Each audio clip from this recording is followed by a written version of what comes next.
Yes.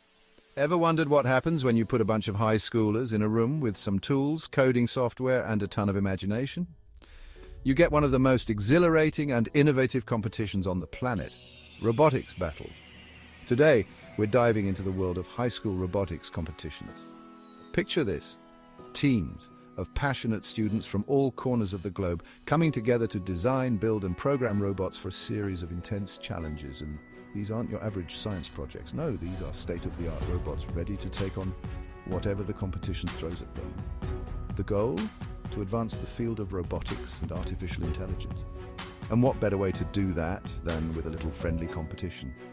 Imagine robots playing soccer, solving complex puzzles, or navigating obstacle courses. It's like something straight out of a sci-fi movie. But it's not just about the robots. It's about the journey with it. These students are learning invaluable skills in STEM: science, technology, engineering, and mathematics. They're coding, problem-solving, engineering, and yes, even failing and trying again. So it's this trial and error that builds resilience and innovation. And let's talk about the adrenaline. Picture a packed arena, the crowd buzzing with excitement the moment the robots face off. Every move, every strategy, every malfunction, it's a roller coaster of emotions. And when that final whistle blows and the winners are crowned, the sense of accomplishment is palpable. But the impact of these competitions goes beyond just winning trophies.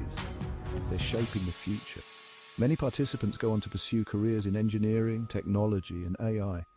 Some even start their own tech companies or become leading innovators in their fields. And let's not forget the friendships and collaborations that form.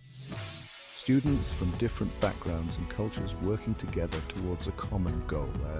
It's not just about building robots, it's about building a community. So next time you see a group of high schoolers hunched over a robot, remember, they're not just playing with gadgets. They're future scientists, engineers, and leaders. They're pushing the boundaries of what's possible and having a blast while doing it. And who knows? Maybe one day, one of these